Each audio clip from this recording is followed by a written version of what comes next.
फगुआ के लहर में सुत गनी सट के हमहू मजा ले लेनी तनी करवट के।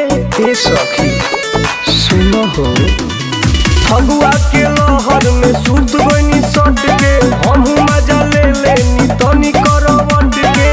आ दिले खूबे रगड़ी गोरा धके डाल दिले जीजा जी रंग दिदिया के भके। अरे डाल दिले जीजा जी रंग दिदिया के भके।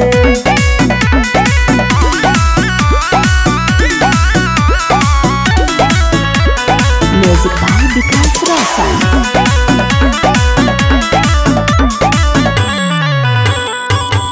अरे नशा में पासा पलट दिले जीजा जी घुस गए के चदरिया में।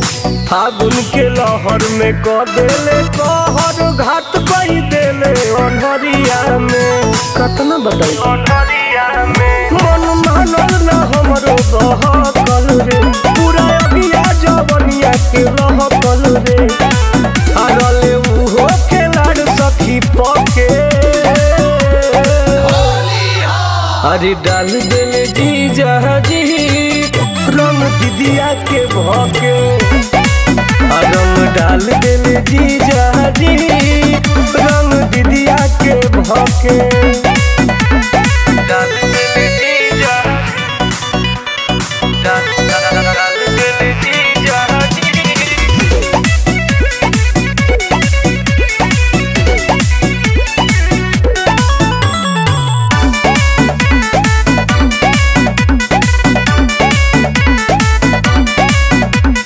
लसर लसर हो गइल गतर गतर भीज गइल कुल्ही समीजबा हो।